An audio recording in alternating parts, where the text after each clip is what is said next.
Come on, join in, share this broadcast on social media platforms. It's Black History Month, African American History Month.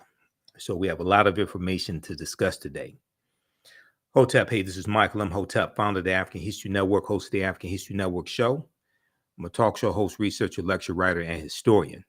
So it's Black History Month 2023, and the annual theme for Black History Month this year is Black resistance and Black resistance movements. But one of the pieces of history that's oftentimes left out when we deal with Black History Month is the African presence in the Americas before Christopher Columbus and before slavery. Okay. And that's what we're going to talk about today. All right. Africans in America before Native Americans, Columbus, or slavery.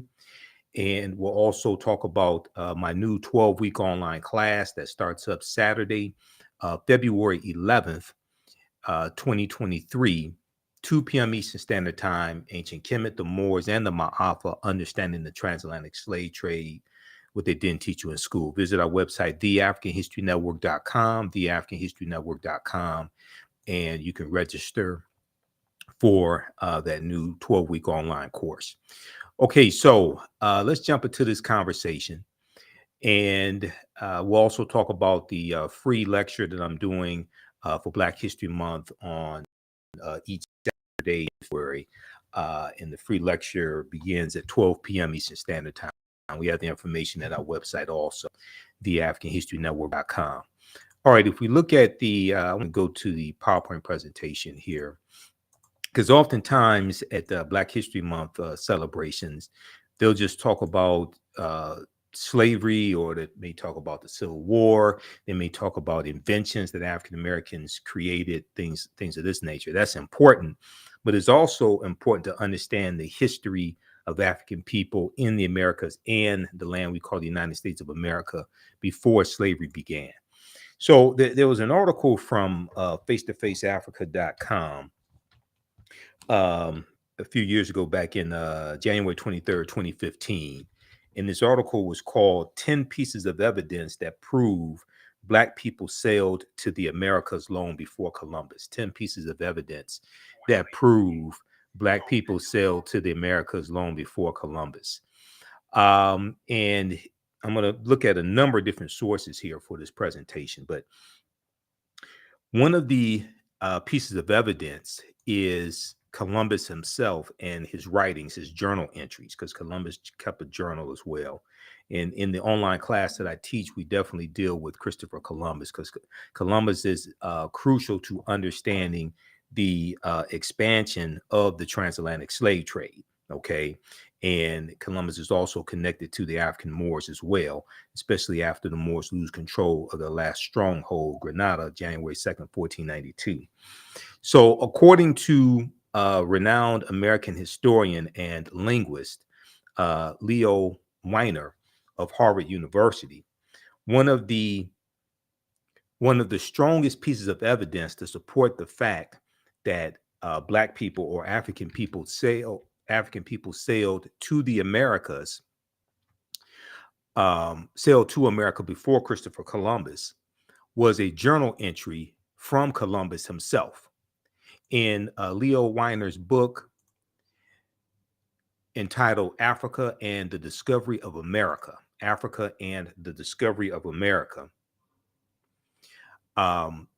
Leo Weiner explains that Columbus noted in his journal that the Native Americans confirmed, quote, black-skinned people had come from the southeast in boats, trading in gold-tipped spears. Black-skinned people had come from the southeast in boats, trading in gold-tipped spears. Okay, so we're going to see African people sailing much earlier than we originally were told, than we originally thought. Okay, we're going to see that when we study this history. Also, when we look at Dr. David Imhotep's book, The First Americans Were Africans, Documented Evidence. And this is a book that we use in the class also. And if you've seen any of the interviews that I've done with Dr. David Imhotep, you know I've interviewed him about 13 times or so over the years since about 2012, something like that. All right. So this is one of the books we use in the class. You don't have to buy any of these books to follow along. We show you excerpts of the book on the screen usually, or take excerpts and put into a slide in the PowerPoint presentation. The First Americans Were Africans, Documented Evidence by Dr. David Imhotep. In his new book, which came out around October 2021, it's The First Americans Were Africans, revised and expanded. Now, the discovery, so also another piece of evidence that we have of the African presence in the Americas before Columbus, and also before slavery. American narcotics discovered in Egyptian mummies. American narcotics discovered in Egyptian mummies. Now, the discovery of American narcotics in Egyptian mummies has left some historians amazed. Recently, archaeologists discovered the presence of narcotics only known to be derived from American plants in ancient Egyptian mummies. These substances included South American cocaine from anthraxolon and nicotine from Nicotiana tabacum. Now, German toxicologist Svetla Balabanova reported the findings, which suggests that such compounds made their way to Africa through transatlantic trade that would predate Christopher Columbus' arrival by thousands of years. Now, it's also important to understand, and when I speak during African American History Month celebrations, a lot of times, especially a lot of elders, a lot of seniors are surprised to hear this, but Columbus never came to the land that we call the United States of America. And we deal with this in the class. Columbus goes into the Caribbean. He goes into Puerto Rico and Honduras and Panama, the Bahamas, things like this. Cuba, the closest he comes to the land we call the United States of America is Cuba, which is 90 miles away. All right. So this is another reason why it's strange that you have statues of Christopher Columbus and busts of Christopher Columbus here in the U.S., and he never even came to this land. Now, a lot of that basically dates back to the Italian influence, and also President Benjamin Harrison trying to appease Italian Americans after you had 11 Italians who were lynched. It was around the 1890s. They were lynched, and Italy almost goes to war with the U.S. over this, okay? But when you actually understand the history, it's like, wait a second, Columbus never even came to the land that we call the United States of America. So why we have these statues of Christopher Columbus here in the U.S.? All right, let's continue. How's everybody doing? Give us a thumbs up, give us a heart, give us a like on this broadcast, and we'll give you information about our new 12-week online class that starts up Saturday, February 11th, just in time for African American History Month. Ancient Kemet, the Moors, and the Ma'afa, understanding the transatlantic slave trade, what they didn't teach you in school. Visit our website, theafricanhistorynetwork.com, theafricanhistorynetwork.com for more information and to register. Now, when we look at Egyptian artifacts or ancient Kemetic artifacts in North America, for years, Eurocentric archaeologists have largely turned a blind eye when it came to the discovery of artifacts from ancient Egypt being discovered in the Americas. According to Dr. David Imhotep, who's a friend of mine, no relation, the author behind the book, The First Americans Were Africans, Documented Evidence, Egyptian artifacts, quote, Egyptian artifacts found across North America from the Algonquin writings on the East Coast to the artifacts and Egyptian place names in the Grand Canyon. Okay, Egyptian artifacts found across North America from the Algonquin writings, which is a Algonquin is a nation of Native Americans, okay, and they have African roots also, the Algonquin.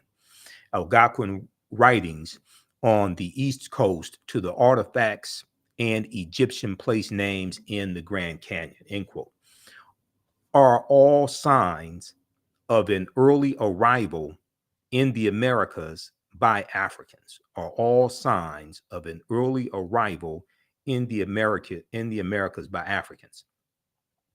This is also paired with a much earlier account of Black people with incredible skills at sea.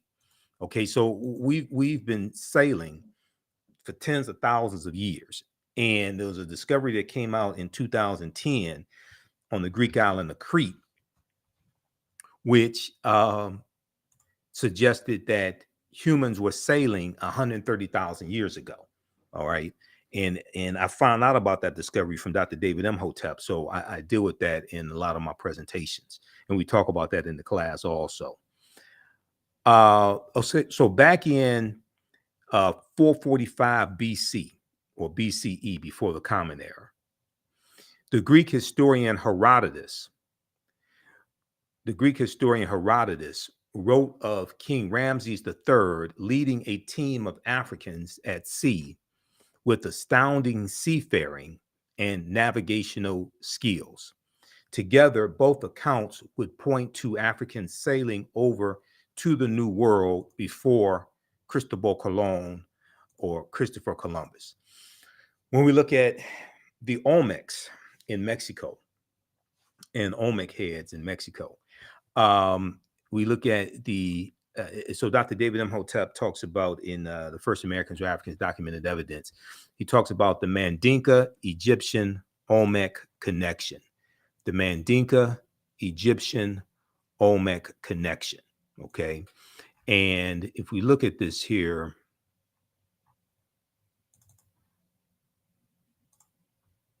let's go back to this slide here just a second. All right.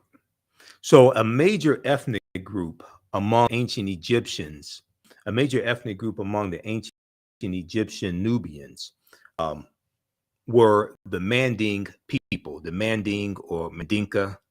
You also hear the term Mandingo, but you have the Manding or the Mandinka. And an original Niger-Congo homeland in the general vicinity of the Upper Nile Valley is probably as good a hypothesis as any for the origin of the Manding. The Proto-Manding migration had taken place before the African Aqualithic period. That was a wet period in Africa that lasted thousands of years. Okay, that was a wet period in Africa that lasted thousands of years at a time when the Sahara was fertile and had river systems and Great Lakes. Okay, so this comes from the First Americans were Africans Documented Evidence. Now, the Nile flowed west across the Sahara and emptied into the Atlantic Ocean during very ancient times. This would have enabled East Africans direct access to the Atlantic Ocean. The longer route would be to sail to the Nile River north to the Mediterranean Sea and then head west to the Atlantic Ocean. Now, when the Manding reached Central America and began mixing with the local population, they were labeled Olmecs. The Olmecs were supposedly a mixture of the Manding or Mandinka and Americans or American Indians or Native Americans. Do not forget that the Manding made up the base of the Olmecs. So the Egyptians, the Manding, and the base of the Olmecs are related to each other. This comes from page 82 of the First Americans were Africans Documented Evidence by Dr. David Imhotep. Now, in 1311 AD, or Common Era, thousands of years after the Olmec arrived, the Mandinkan Muslim Abubakar II, okay, the ruler of the Mali Empire, Abubakar II, sailed 2,000 ships from Mali, West Africa, in the Atlantic Ocean, headed west. When they reached South America, they left signs on the rocks at the mouths of rivers, warning followers of dangerous or friendly natives. This comes from page 88 of The First Americans Were Africans, Documented Evidence. So now there's an interesting article that face-to-faceafrica.com has. And we post a lot of articles on face-to-faceafrica.com as well, here on our fan page, the African History Network, and my personal page, Michael Imhotep, Imhotep. So there's an article way before Columbus, ancient Malayans sailed to the Americas in 1311. Okay, this is from December 5th, 2018. Now, according to a number of sources, Abubakar II, who was the Mansa or king of the Mali Empire in the 14th century, this is before Mansa Musa, he led Malayan sailors to the Americas, specifically present-day Brazil, almost 200 years before Christopher Columbus arrived. Abubakar II ruled what was arguably the richest and largest empire on earth, covering nearly all of West Africa. Now, the BBC reported in an article called Africa's Greatest Explorer. This article came out December 13th in the year 2000. They reported on the book, The Saga of Abubakar II. He left with 2,000 boats. This book is by Malayan scholar Gausu Diawara.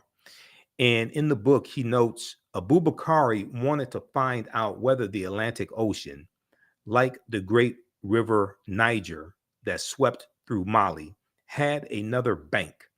He had traveled extensively throughout and outside of the African continent, already owning most of the continent.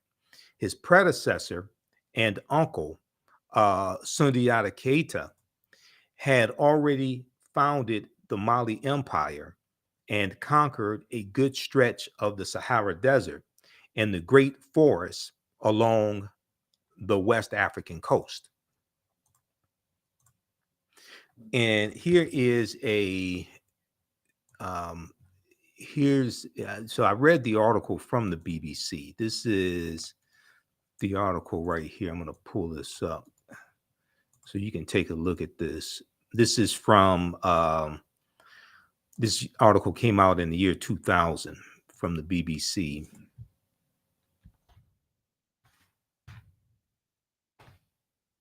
And let me increase the size of this here.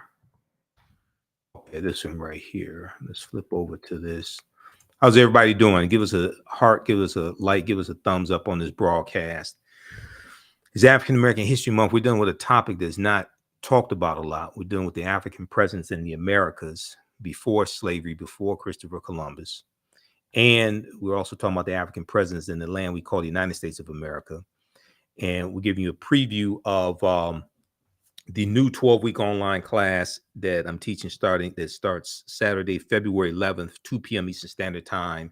Ancient Kemet, one of the original names for Egypt, Ancient Kemet, the Moors, and the Ma'afa, understanding the transatlantic slave trade, what they didn't teach you in school. Okay. So this is a 12-week online class. It'll be Saturdays, 2 p.m. to 4 p.m. Eastern Standard Time. The class is on sale, $80, regularly $130. Visit our website, theafricanhistorynetwork.com. Information is right on the homepage. You can you can register for the class. There's bonus content that you'll watch. You'll get 5 bonus lectures from me when you register as well. It's loaded up into our online school. And even after the 12-week class is over with, you'll still have access to the full course. So you can still go back and watch it anytime. And you can use this information with your children also. I would say the content is PG-13. Okay, so Africa's Greatest Explorer. This is article here from the BBC. So check this out. check out this article also.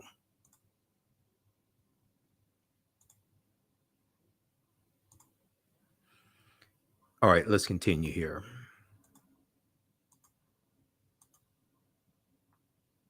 Let me go back to the PowerPoint presentation.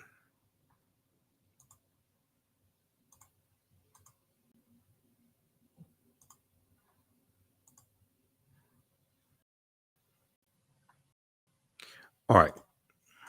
So when we look at Mansa Musa also, and Mansa Musa is also compared to T'Challa in the film Black Panther. And in the online course, we talk about the movie Black Panther and the African influences that we see. We deal with how the film Black Panther relates to African history, culture, language, spiritual systems. But there was a good article from history.com, which is the official website of the History Channel. This article came out a month after the first Black Panther movie came out. And in this article, it said, in the vast fictional universe of Marvel Comics, T'Challa, better known as Black Panther, is not only king of Wakanda, he's also the richest superhero of them all. And although today's fight for the title of wealthiest person alive involves a tug of war between billionaire CEOs, the wealthiest person in history, Mansa Musa, has more in common with Marvel's first black superhero, has more in common than Marvel's first black superhero.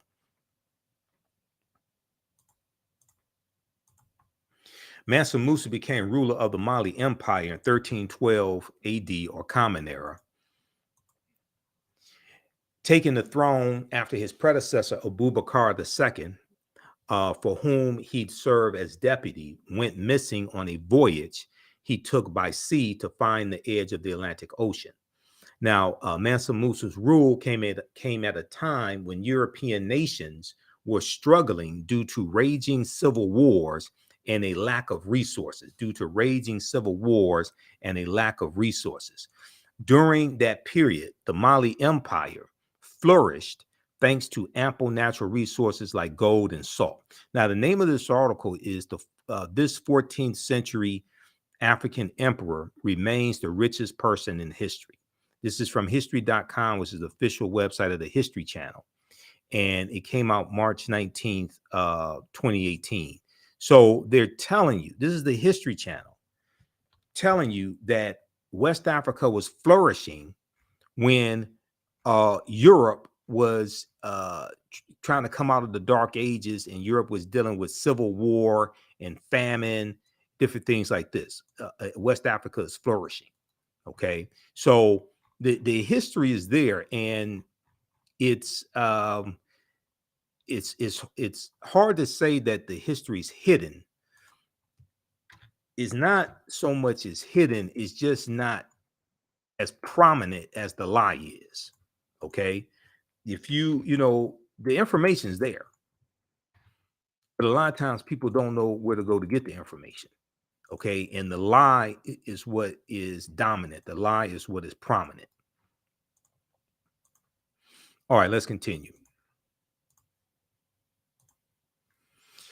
So when we look at an African presence in early America before Columbus or slavery, we look at this African presence.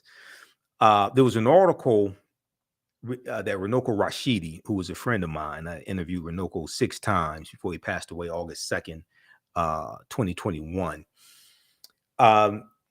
It was an article that Runoko Rashidi wrote called Before Enslavement, Africa's Ancient Diaspora. He wrote this article for AtlantaBlackStar.com. In the article, he said sculptural and skeletal remains, sculptural and skeletal remains found in ancient Olmec sites provided the most conclusive evidence yet discovered concerning the presence of African people in America before Columbus. The most pronounced and widely acknowledged Africoid sculptural representations to appear in the ancient New World were produced by the Olmec. Now, nearly 20 colossal stone heads, weighing 10 to 40 tons, have been unearthed in Olmec sites along the Mexican Gulf Coast. One of the first European American scientists to comment on the Olmec heads was archaeologist Matthew Stirling, Stirling, and he described their facial features as, quote, amazingly negroid, end quote, amazingly negroid, end quote. Now, other scientists have found a host of cultural parallels between ancient Africans and Native Americans, including architectural patterns and religious practices. As for the latter, some, referring to religious practices, some Native American communities worshipped Black gods or Black deities of great antiquity, okay, like Quetzalcoatl, Ekua, and yeah, I'm not sure how to pronounce that, Yalahau, okay? So you're going to see a number of Black gods that Native Americans worship. The other thing that's important to understand is that you're going to have, so the Khoisan are here in this land we call the United States of America, going back at least 51,700 years ago. We'll come to that information shortly. They have the oldest DNA on the planet. They go all around the world. You're going to have a presence from the Mandinka that are here as well, like in Mexico and in this land. There's a presence from ancient Kemet, ancient Egypt, that's here also in this land. When you have European settlers who come here, you're going to have groups of Africans who get reclassified as Native Americans. And this is one of the ways that our population is absorbed. So if you don't understand that history that happened before Europeans got here, then you'll think that African people first came to this land conquered and shackled in chains, conquered by Europeans. And that's not true. This was our land stolen from us. We were here even before Native Americans came into existence. Now, this is not an attack on Native Americans. This is just understanding the history. Okay, we were here in this land even before Native Americans came into existence. And this is one of the things that Dr. David Imhotep breaks down in his book and backs it up. His book is backed up by 713 footnotes and 7 peer-reviewed articles and archaeological evidence, etc. So when we have our Black History Month or African American History Month celebrations, and when we honor Dr. Carter G. Woodson, who co-founded the Association for the Study of Negro Life and History, September 9th, 1915 in Chicago, and created Negro History Week to be celebrated the second week in February, starting in 1926. When we celebrate African American History Month, we have to understand Dr. Carter G. Woodson. We have to understand why this monthly cultural celebration was created. But it was never designed just to deal with our history and accomplishments in the United States of America, but also on the continent of Africa and throughout the diaspora as well. So we have to understand how all that is connected. But we have to deal with the history and take back our minds and deal with the history prior to Europeans coming to this land.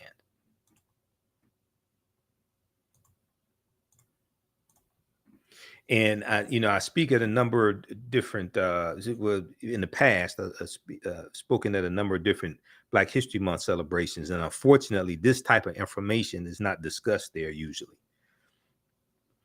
All right, now during his third voyage, because Columbus went on 4 voyages from 1492 to about 1504. So he dies in 1506. During Columbus' third voyage, he recorded that when he reached Haiti, and Haiti is on the island of Hispaniola, okay, the western third of the island of Hispaniola, that was first conquered by Columbus, okay, He is first conquered by Columbus around 1494.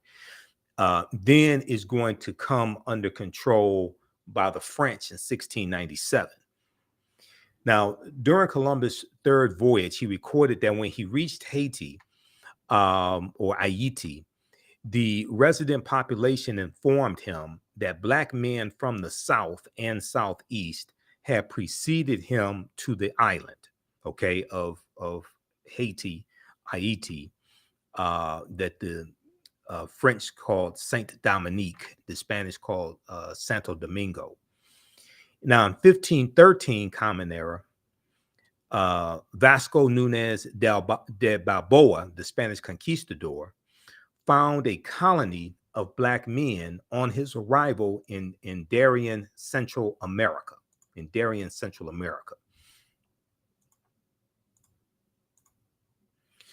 Okay, now there's an article from 1975 by Dr. Ivan Van Sertima. We know Dr. Ivan Van Sertima wrote the book They Came Before Columbus. There's an article from the New York Times that Dr. Ivan Van Sertima wrote called Bad News for Columbus, Perhaps.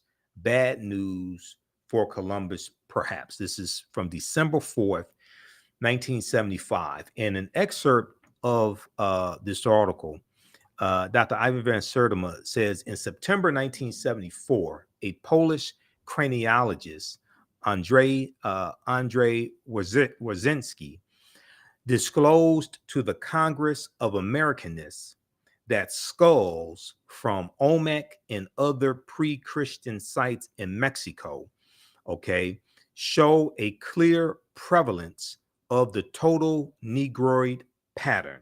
Show a clear prevalence of the total Negroid pattern.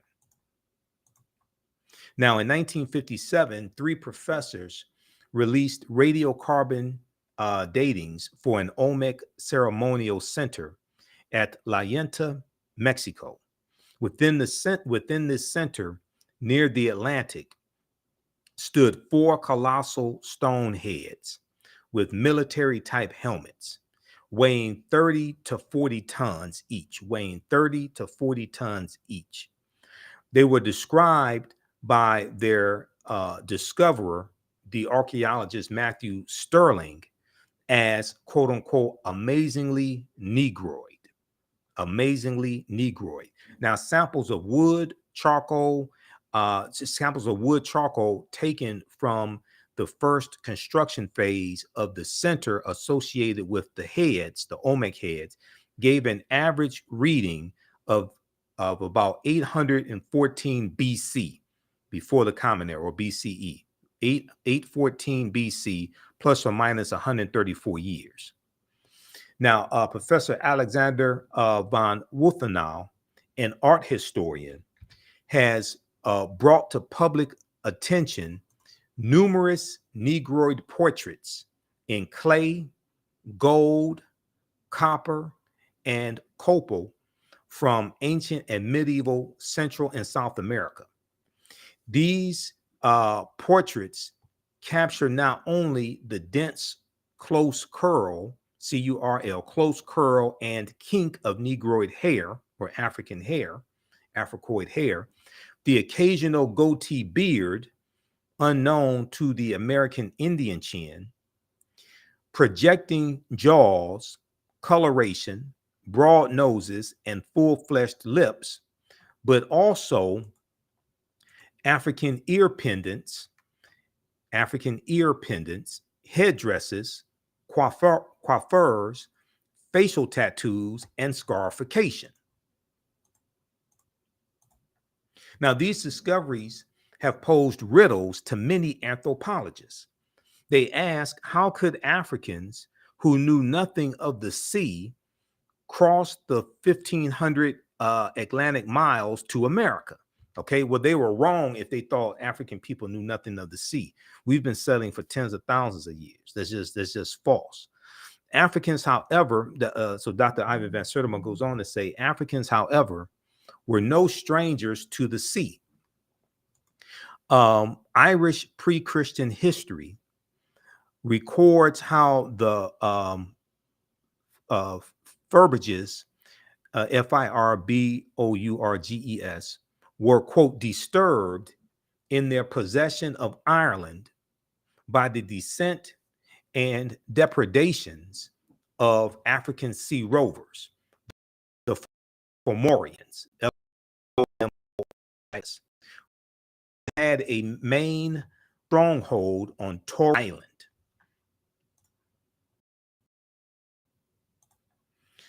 When we look at, and let me show you this article. So this is a article from the New York Times that I read, and it's from 1975. Let me pull this up here.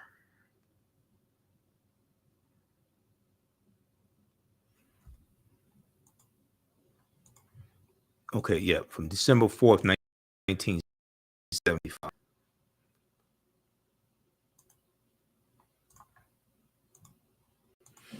All right, you can post your comments here. Give us a thumbs up, give us a heart, give us a like. This type of information, we don't hear a lot oftentimes during Black History Month. And there's an annual theme for Black History Month every year. There's been an annual theme since 1928. So if you've seen some of my presentations, if you heard my show, if you heard my show on Sunday night, the African History Network show, we talked about that as well. And I'm going to post the article that I updated, the article I wrote a few years ago about the origins of Black History Month. But you can register for the online class also that we have starting up on Saturday, February 11th, 2023, class number 1 of this 12-week online history class that I teach, called Ancient Kemet, which is one of the regional names for Egypt, Ancient Kemet, the Moors, and the Ma'afa, understanding the transatlantic slave trade, what they didn't teach you in school, where we get deep into this type of history. Okay, so this article right here, this is from the New York Times. Bad news for Columbus, perhaps. Bad news for Columbus, perhaps. But Van Sertima, he goes through and lays this information out. You may have to, I'm not sure, you may have to get a subscription to the New York Times, a digital subscription to read that, because it's in their archives. I have a digital subscription. So I read the New York Times, Washington Post every day. Okay, let's continue here. Also, we have the information on the homepage of our website. So on Saturdays, we're doing 2 things. Each Saturday in February, I'm teaching a free, I'm doing a free Black History Month lecture at 12 noon on Saturday. Okay. So Saturday, February 11th, 12 noon to 1:30 p.m. I'm doing a free Black History Month lecture, and it's dealing with Black resistance movements. All right. If you missed the one that I did on February 4th, click on this link right here. You can watch it. We have it archived, and it's at our online school platform. And then you can also register for the one that I'm doing on Saturday, February 11th. Starts at 12 noon. Then at 2 p.m. On Saturday, class number 1 starts up of Ancient Kemet, the Moors, and the Ma'afa, understanding the transatlantic slave trade, what they didn't teach you in school. Okay, so you can register for that course. You can use this information with your children. I would say the information is PG-13. This class is on sale, $80, regularly $130. We do the sessions live. All the sessions are archived and recorded. You can go back and watch the courses, the classes on demand. And even after the 12-week online course is over with, you still have access to the full class. So you can still watch as much as you want to. A year from now, 2 years from now, you can watch the entire class. We have a bundle pack also, because we have my second class that I teach is from the Civil War to the Civil Rights Movement and Black Power, 1800 to 1968. Class number 1 of that class will start up Sunday, February 26, 2 p.m. Eastern Standard Time. Same format, same cost for that one. But you can register for both classes in a bundle pack. You get a discount. So this is a $300 value. You get it for $120, both classes. And then also there's 5 bonus lectures of mine that you're going to get also. Okay. And if you've taken any of my online classes in the past, email us at ahnshow@theafricanhistorynetwork.com, ahnshow@theafricanhistorynetwork.com, or you can just email us right through the website, and you'll get 50% off the course bundle. Okay.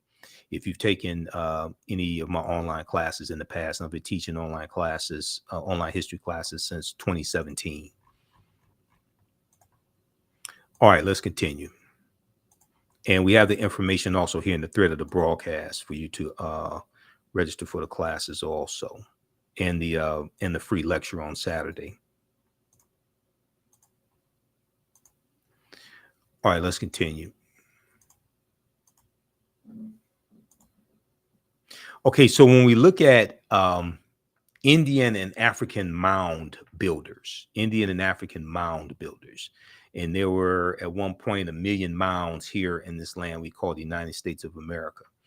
At least 10,000 years ago, during the African Aqualithic period, the mound builders of Africa,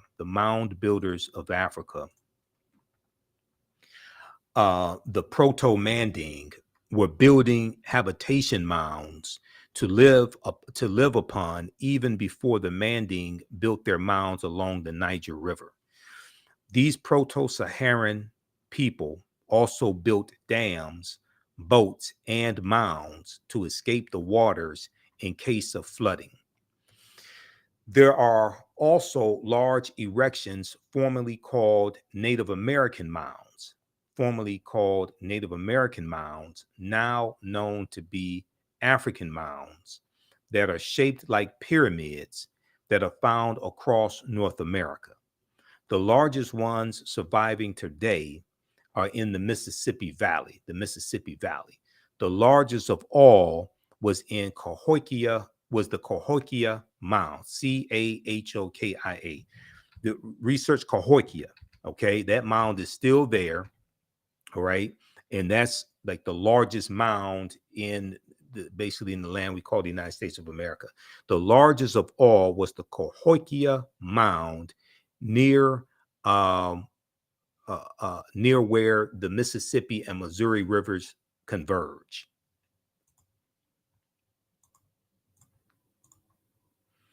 Now, Cyrus Thomas, who's director of the Eastern Mound Division of the Smithsonian Institute's Bureau of Ethnology in 1881, said, quote, distinct from the American Indians, there was a race of mound builders in America distinct from the American Indians.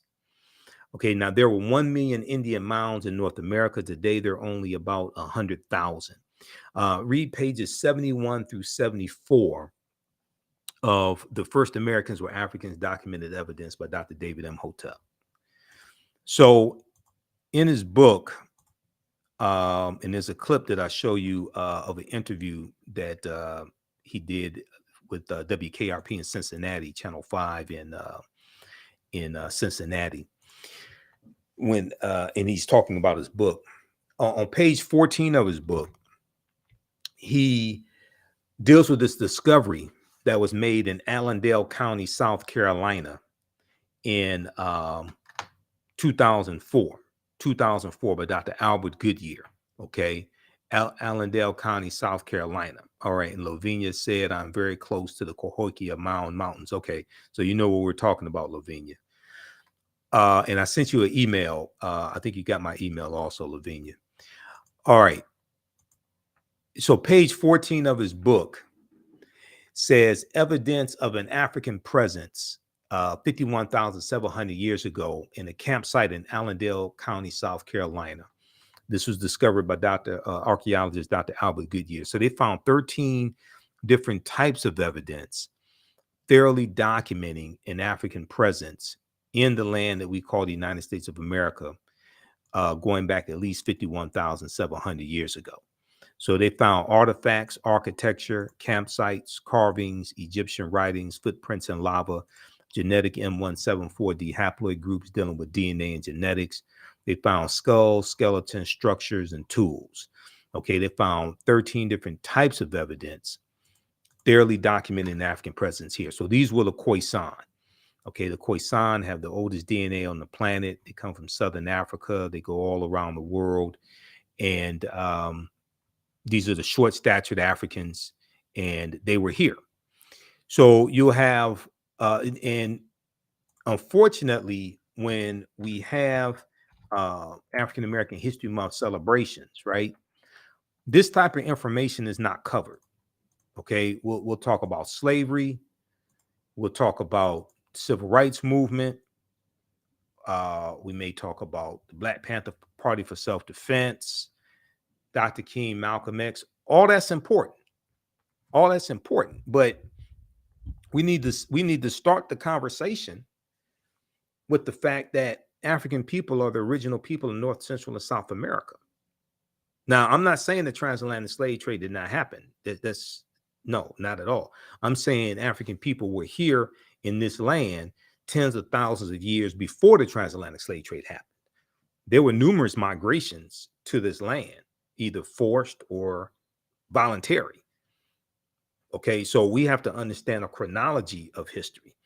And oftentimes, unfortunately, we don't get the full we don't get the full benefit of Black History Month. It's not as powerful as it could be if we had a better understanding of history and the chronology of history, but also understand that there are annual themes each year for Black History Month. And these annual themes give you direction, and it gives you topics to discuss in your celebrations. So this year's annual theme, coming from ASALA, which is the Association for the Study of African American Life and History, which is the organization of Dr. Carter G. Woodson, who's known as the father of Black history and the one who created Negro History Week in 1926. This is the organization he co-founded in September 1915. It was Association for the Study of Negro Life and History. There's been an annual theme since 1928. There's been an annual theme for Black History Month since 1928. So if you celebrate History Month and don't know there's an annual theme, what have you been celebrating? This year's annual theme is Black Resistance, Black Resistance. So each Saturday in February, I'm doing a free lecture before I teach my online class. I'm doing a free lecture centered around Black resistance movements, which falls in line with this year's annual theme. Okay, so visit our website, theafricanhistorynetwork.com, and be sure to register for the free lecture that I'm doing also. Okay, we did one Saturday, February 4th, and it was scheduled for 3 hours. I ended up doing 4 hours. And we got deep into some history. Okay. So we got into so much history there.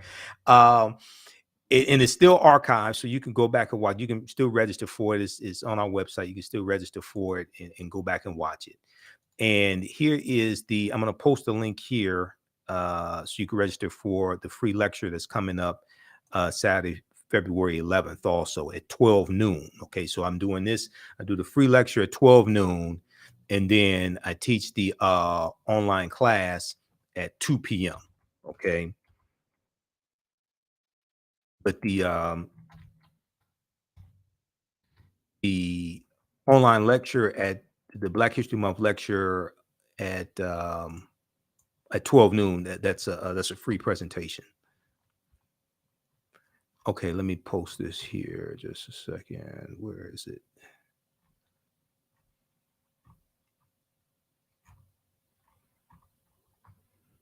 All right.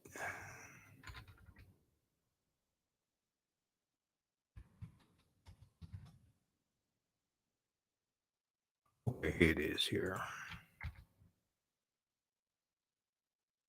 And we have it on the homepage of our website, theafricanhistorynetwork.com also. All right, let's continue. So if you like this type of information, be sure to register for the online lecture. Be sure to support the African History Network. Register for the online classes also. You can support us, $ the AHN show through Cash App, $ the AHN show through Cash App, also through PayPal. paypal.me/the AHN show, because it takes a lot of resources to be able to teach these classes, run African History Network, pay for all these services, pay the bills, etc. Okay. So we have our Cash App and PayPal information on the homepage of our website as well. So if you learn anything from this presentation, be sure to support us. All right, let's continue. Now, here is a picture of Dr. Albert Goodyear.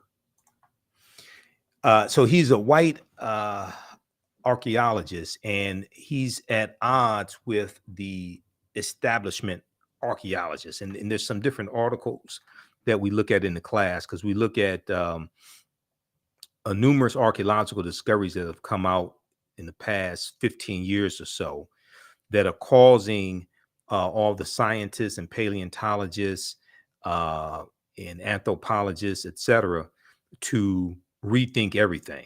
Okay, to rethink everything, and it's caused. And when these discoveries come out, it causes them to push the timelines back.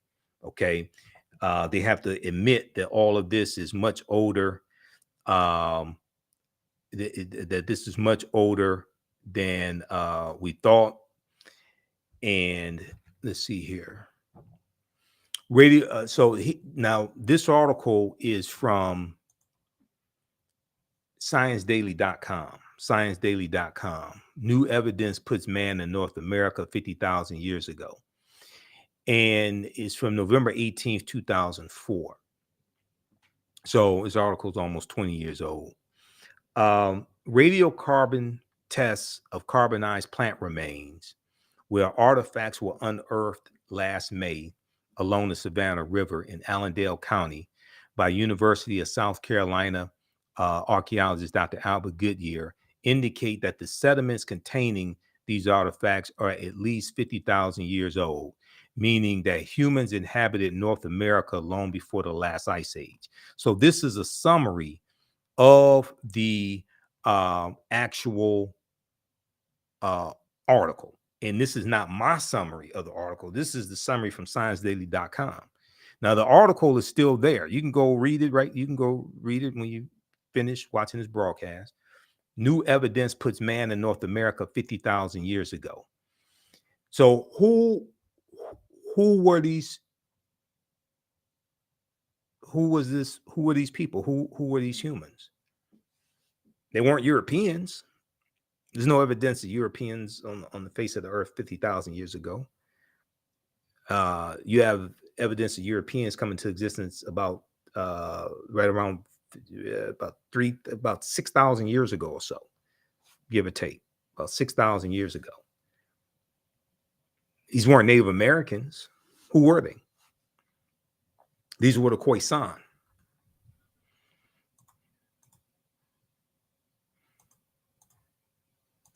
All right, now this article is from the New York Times. This is from February 15th, 2010. It's called "On Crete, New Evidence of Very Ancient Mariners." On Crete, new evidence of very ancient mariners. And I found out about this article from Dr. David Imhotep. Okay. And then I read it. And when different archaeological discoveries would come out, oftentimes I would email him about the update, and we call him, we'll discuss it. And sometimes we talk about it in some of the interviews that I've done with him. So this discovery is causing the scientists to have to rethink everything.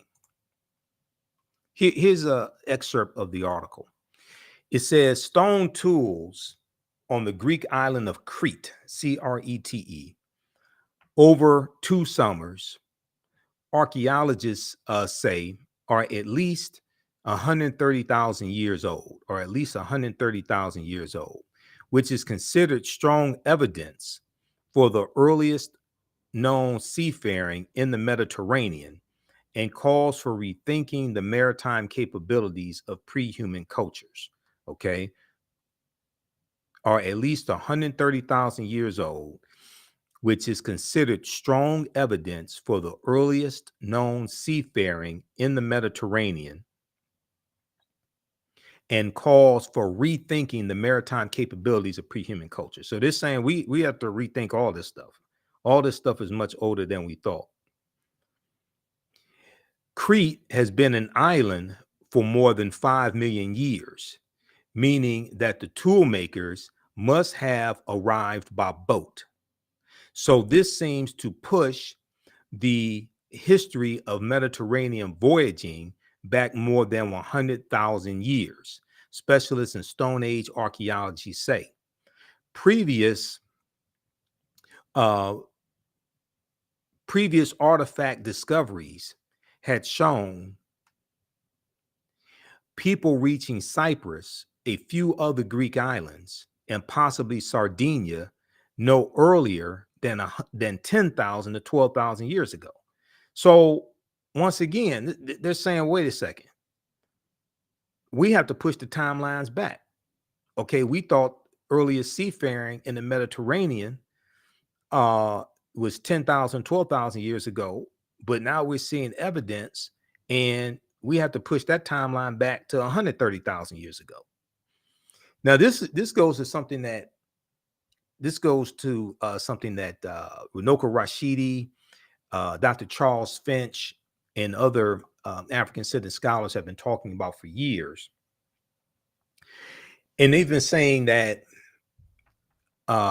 modern man, Homo sapiens sapiens, they've been saying that they are at least 300,000 years old, as opposed to 75,000 to 100,000 years old.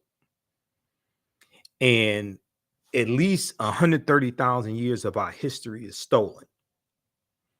And as these archaeological discoveries keep coming out, it's flipping the archaeological world upside down, and it's shocking the scientists, and they just have to keep pushing the timelines back. So we deal with a number of different archaeological discoveries in like the first two sessions of the class, so we can set a good foundation to dig into this history, because we can't start studying our history in slavery. Even when we study the history of African people in this country, we were here for going back tens of thousands of years. So when the type of classes I teach, and when I do my Black History Month presentations, things like this, is an entirely different type of presentation. All right, how y'all like this type of information? Give us a thumbs up, give us a heart, give us a like. Be sure to visit our website, theafricanhistorynetwork.com. Register for the free online Black History Month lecture I'm doing on Saturday, 12 noon Eastern Standard Time, and register for the online class also on Saturday at 2 p.m. Now, the article goes on to say, from the New York Times, February, and this is from the science section of the New York Times, by the way. It goes on to say, even more intriguing, the archaeologists who found the tools on Crete noted that the style of the hand axes suggested that they could be up to 700,000 years old. Now, they admit that may be a stretch. That's true. That may be a stretch. They conceded, but the tools resemble artifacts from the stone technology known as Eschulen, Acheulean, which originated with pre-human populations in Africa between 150,000 years ago and 1.5 million years ago. Now, they go on to say, because some people, when I've talked about this discovery in the past, I have some people on social media, some white people, not a lot, but you have some idiots who will say, oh, they found a couple of stone tools or something like that, trying to dismiss the discovery, right? No, it wasn't a couple of stone tools. It wasn't 2, it wasn't 20, it wasn't 200. They found more than 2,000 stone artifacts. They found more than 2,000 stone artifacts over the course of 2 summers on the Greek island of Crete, including the hand axes. These were collected on the southwestern shore of Crete. So the deeper they dig, the blacker the planet gets, the more research they do, the older we get. But even on the continent of Africa, they're having to push the timelines back also, the archaeologists, right? So this discovery here came out June 2017, and all the news outlets had stories about this archaeological discovery. And this is from NBCnews.com, this particular one, but all of them reported, Washington Post, New York Times. I read articles from numerous news outlets. We're older than we thought. We're older than we thought. New find pushes human origin back 100,000 years. Uh-oh.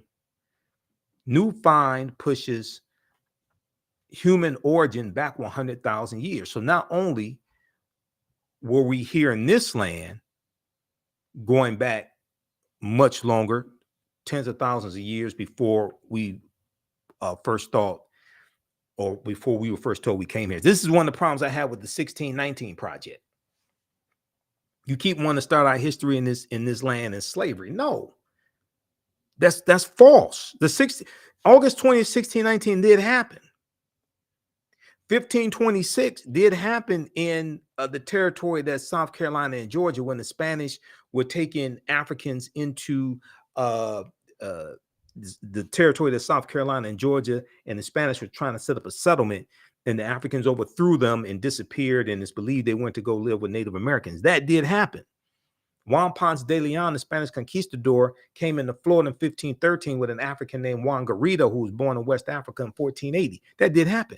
But you got to deal, before you start talking about 1619, you got to deal with thousands of years of history of an African presence here in this land. Don't make it seem like we first came to this land conquered and shackled in chains, conquered by Europeans. If that's where you start your history, you already start grossly behind in history, and you start with your mind arrested. You start with your mind already conquered in chains. You already start diminished, dehumanized, stripped of African history, culture, language, spiritual systems, land, mores, family ties, nationality, all of that. So yes, there's some factual information in the 1619 project, but their basis, their foundation is grossly flawed, grossly historically accurate. You got to deal with history before those Africans were on the White Lion pirate ship, and that comes into Hampton, is actually Hampton, Virginia. It comes into Hampton, Virginia, August 20th, 1619, in our exchange for food and water and supplies. And in 1619, codified slave laws didn't even exist in any of the 13 colonies. They're put into a form of indentured servitude, and they will be released after 3 to 5 years. First colony that had codified slave laws was Massachusetts in 1641. They come to Virginia about 1660, 1661. The whole way the history evolved here in this country is not even the way the way we think all this evolved is not even how it happened. Because the way that the history is told is that, all the colonies had slavery when those Africans, the Kimbundu speaking Africans from Angola, okay, because those were Africans from Angola. We're taught, they had slavery here in the 13 colonies in 1619. No, they didn't. If you read chapter 2 of Before the Mayflower by Lerone Bennett Jr., and that's one of the books we use in the class. Now, you don't have to buy any of these books to follow along in the class, but this is one of the books we use in the class. You read chapter 2, he deals with how all this evolved. And then you have to deal with Bacon's Rebellion in 1675 and 1676, where you had a armed revolt by enslaved Africans, free African Americans, white indentured servants, poor white people, poor white immigrants, and they all united because they were being mistreated on the tobacco plantations in Virginia, and they saw that they had a common enemy who were the ruling elite, the wealthy class, and they all united against them and had a rebellion. And in about 1676, they burned down the town of Jamestown, Virginia. in 1676. This is Bacon, Nathaniel Bacon, who was a wealthy tobacco plantation owner. He led this rebellion. It's called Bacon's Rebellion. And it's going to be after Bacon's Rebellion, right about 1681, that the colony of Virginia introduces on a widespread usage, the widespread usage of the term white, where previously they referred to Europeans as Englishmen or Christians, but they're going to use the term white to designate these English, the Englishmen or English women, because they're trying to break up the alliance between enslaved Africans, free African Americans, and then some also Black or African indentured servants, and then the poor whites and white indentured servants. They're trying to break up that alliance between them. Okay, then this leads to 1705, the Virginia Slave Codes of 1705, which incidentally, Section 4 of the Virginia Slave Codes makes a distinction between the treatment of Negroes and the treatment of Moors, Moors. So we have to understand this history, understand how we got here, the laws and policies put in place to understand where we need to go from here. So if we look at this, we're older than we thought. New find pushes human origin back. Modern humans evolved much earlier than previously thought, researchers reported Wednesday. New discoveries at a rich site in Morocco show modern humans were hunting and probably cooking game animals 300,000 years ago, 100,000 years earlier than scientists have believed until now. Okay, 100,000 years earlier than scientists have believed until now. Now, check this out. New discoveries and new dating methods show that, in fact, many of the bones belong to modern Homo sapiens, modern man, and they lived as far back as 300,000 or 350,000 years ago. The earliest previous Homo sapiens bones date back 195,000 years ago. So this discovery here blew it out the water. Okay, number one. Number two, like I said, at least 130,000 years of our history has been stolen. So the earliest known remains date back 195,000 years ago. That goes back to about 1974 in Ethiopia. And then we have Morocco, North Africa, over 100,000 years before that. Okay, an African presence. And this is of modern man. The earliest previous Homo sapien bones date back 195,000 years ago, and they're clear across the continent in modern day Ethiopia. Taken together, the findings show modern humans were dispersed across Africa long before anyone ever thought. So we go through and look at this history. We look at a chronology of history throughout the 12-week online course that starts up Saturday, February 11th, 2023, 2 p.m. Eastern Standard Time. Ancient Kemet, the Moors, and the Ma'afa. Understanding the transatlantic slave trade, what they didn't teach you in school. All right, so and we look at the history of the Moors as well, definitely, because the Moors take the teachings from ancient Kemet, ancient Egypt, take the teachings from the Nile Valley region of Africa. They take this into Europe, and this is going to bring Europe out of the Dark Ages. So who were the Moors? Okay, the Moors' ancestors were known as the Garamantes. These were a Black African people living throughout North Africa. Hannibal Barca was Garamante, as well as St. Augustine. And we talk about Hannibal Barca and the Battle of Cannae, the Battle of Zama, 202 BC. We talk about the Punic Wars, the Carthaginians fighting against Rome. We deal with this in the course. The Moors, according to George G.M. James in his book Stolen Legacy, were the custodians of the ancient Egyptian mystery system. The custodian of the ancient Egyptian mystery system. These teachings will bring Europe out of the Dark Ages. Okay. And there's a good article from National Geographic called Who Were the Moors? Who Were the Moors?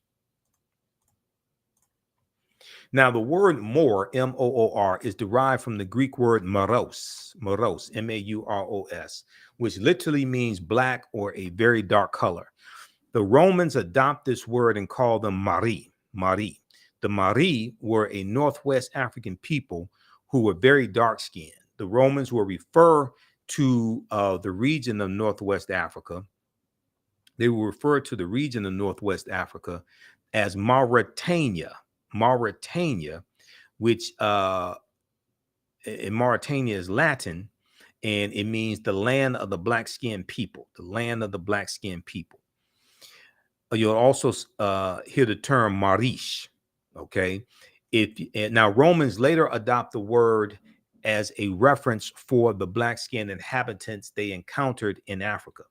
Now, if you read Golden Age of the Moor, edited by Dr. Ivan van Sertima, pages 527 and 187 of Golden Age of the Moor, this book right here, breaks down this information, okay? And this is one of the books that we use as reference in the course, the 12-week course. You don't have to buy in these books to follow along in the class. We show you excerpts on the screen. Also, you don't have to be present in the class because we do the sessions live, but they're all archived and recorded, so you can go back and watch it anytime. We don't give tests, don't take attendance, anything like that, okay? And then when we look at the Moors invading in the Iberian Peninsula, 711 AD, led by Tariq ibn Ziyad. In 711, the bold Tariq crossed the straits and disembarked near a rock promontory, which from that day since has borne his name, called Jebel Tariq or Tariq's Mountain. We know it as Gibraltar or the Rock of Gibraltar. Okay, Gibraltar comes from Jebel Tariq, okay, named after an African man, named after a Moor. All right, in August 711 AD, Tariq won paramount victory over the opposing European army. On the eve of that battle, Tariq is alleged to have roused his troops with the following words: "My brethren, the enemy is before you, the sea is behind. Whither would ye fly? Follow your general. I am resolved either to lose my life or to trample on the prostrate king of the Romans." Now, wasting no time to relish his victory, Tariq ibn Ziyad pushed on with his dashing and seemingly tireless Moorish cavalry to the Spanish city of Toledo. Within a month's time, General Tariq ibn Ziyad had effectively terminated European dominance of the Iberian Peninsula. This comes from an excellent article written by Runoko Rashidi called "Moors, Saints, Knights, and Kings: The African Presence in Medieval and Renaissance Europe." This is from AtlantaBlackStar.com, June 1st, 2014. Okay, and we have to understand Christopher Columbus to understand the transatlantic slave trade. So we deal with Columbus in the book, in the course. One of the books that we look at is Christopher Columbus and the African Holocaust, Slavery and the Rise of European Capitalism by Dr. John Henrik Clark. All right, now Columbus was a Genoese navigator and explorer whose transatlantic voyages opened the way for European exploration, exploitation, and colonization of the Americas. He began his career as a young seaman in the Portuguese merchant marine. Okay, so he's born in 1451 in Genoa, Italy, and he dies in 1506 in Spain. Now, what was Columbus looking for? Columbus was convinced that he'll find a new and lucrative sea route to the Orient by sailing west to find silk, tea, spices, gold, etc. This was big business in the 15th century. Columbus intended to chart a western sea route to China, India, and the fabled gold and spice islands of Asia. So he's trying to go west to eventually go east. Instead, he landed in the Bahamas, becoming the first European to explore the Americas since the Vikings set up colonies in Greenland and Newfoundland during the 10th century. Now, Europeans lost their trading route to Asia because of the fall of Constantinople to the Ottoman Turks, Europe is going to lose its most popular route, its popular sea route. Now, the Ottoman Turks capture Constantinople and thus divert the trade in Eastern European slaves away from the Mediterranean to Islamic markets. The Italians increasingly look to North Africa as their source for slaves. Okay, so this is around 1453 Common Era. Columbus was determined to find a direct water route west from Europe to Asia, but he never did. Okay, he never found that water route he was looking for. What he did find was Hispaniola and Puerto Rico and Honduras and Jamaica and Trinidad and Panama, and he did find that. So Columbus went on 4 voyages. He never came to the land that we call the United States of America, as I said. So in the class, we go through and look at where Columbus went. Now, what was the transatlantic slave trade? The transatlantic slave trade was the widespread enslavement of diverse peoples for economic and political gain, and has played a fundamental role throughout human history in the development of nations. Okay, or the slave trade has. Okay, the slave trade. Ancient Greek and Roman societies operated by using slave labor, as did many European countries in the modern period. As early as the Middle Ages, Mediterranean cities were supplied with Moorish black slaves from Muslim countries in North Africa. Now, by comparison, the slave trade, okay, which deals with the transatlantic slave trade, is a term which has grown to be associated specifically with the transatlantic or triangular trade that spanned 4 centuries, roughly between 1518 to, sources say 1865, but really 1888, because Brazil doesn't abolish slavery to 1888. It involved 3 continents, Europe, Africa, and the Americas, and was responsible for human suffering on an unprecedented scale. Now, you'll see some sources, and we look at this in the class. You'll see some sources that begin the transatlantic slave trade in 1518. Okay, so that's what's called the transatlantic slave trade proper, and that's after the Asiento de Negros. Okay, that's after the Asiento de Negros, signed by King Charles V in August of 1518, which is a license that's being given to European nations and slave traders to provide Spanish colonies with enslaved African people. All right. So by comparison, the slave trade is a term which has grown to be associated specifically with the transatlantic or triangular trade. Now, transatlantic slave trade really goes back to about 1441 when the Portuguese get involved. Anton Gonzalez takes 12 Africans out of Mauritania and takes them back to Portugal. Okay, so the Portuguese are the first ones involved in the transatlantic slave trade, and then they're going to be followed quickly by Spain. And you look at a map, Spain and Portugal are right next to each other, and this is where the Moors are going into in 711 AD. Okay, how you all like this type of information? Let me know. Give us a thumbs up, give us a heart, give us a like, post your comments here.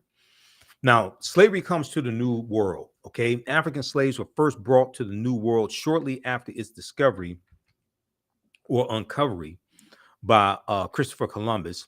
Legend has it that one slave was included in his original crew, and they could be found in Hispaniola, site of present-day Haiti, as early as 1501. Now, upon his arrival in the Bahamas, Columbus himself captured 7 of the natives for their education. On his return to Spain, however, the slave trade proper only began in 1518 when the first black cargo direct from Africa landed in the West Indies. Okay, so this is after this is as a result of the Asiento de Negros, okay, signed in August of 1518 by King Charles V. Now, the importation of black slaves or African slaves to work in the Americas was the inspiration of the Spanish bishop Bartolomé de las Casas, whose support of African slavery was motivated by humanitarian concerns. So de las Casas travels on some of Columbus's voyages, and he said that the native people had suffered enough, Native Americans had suffered enough, the populations were being decimated, and that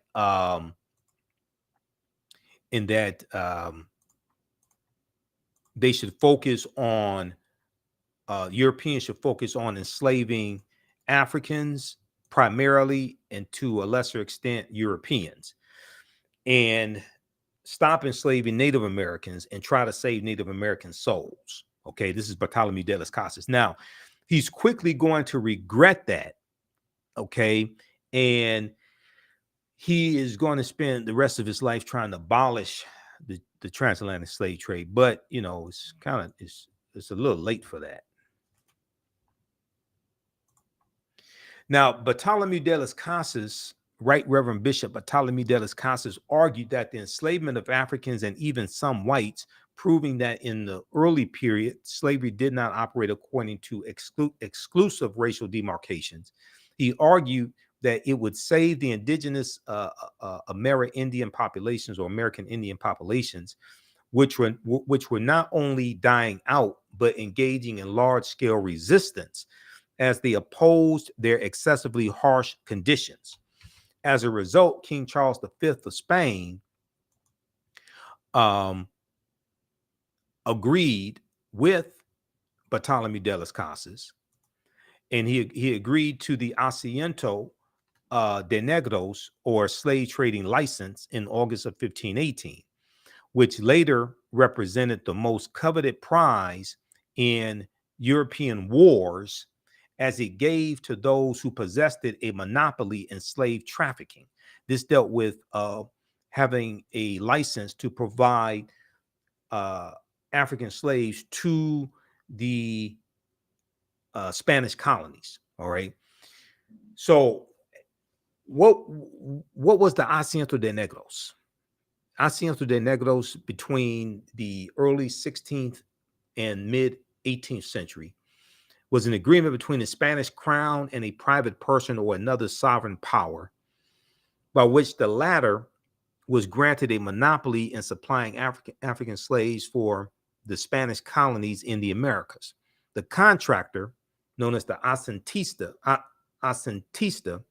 agreed to pay a certain amount of money to the Spanish crown for the monopoly, and to deliver a stipulated number of male and female African slaves for sale in the American markets. All right. Britannica.com has some good information on the Asiento de Negros. Now, the first such contractor was a Genoese company that in 1517 agreed to supply 1,000 African slaves over an 8-year period. In 1528, an agreement was reached with a German firm to supply 4,000 slaves. For its monopoly, the firm paid 20,000 ducats annually to the Spanish crown. Each African slave was sold at a price not exceeding 45 ducats. All right. So when we deal with African American History Month or Black History Month, and this year's annual theme is Black resistance and Black resistance movements, it's also important to understand the history of African people prior to slavery, prior to Columbus coming to this land, because oftentimes that is not talked about. All right.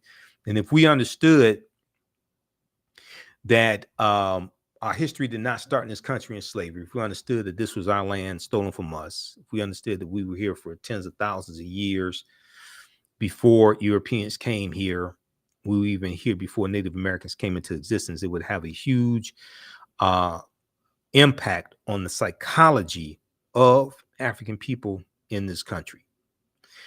All right. So give us a thumbs up, give us a heart, give us a like on this broadcast.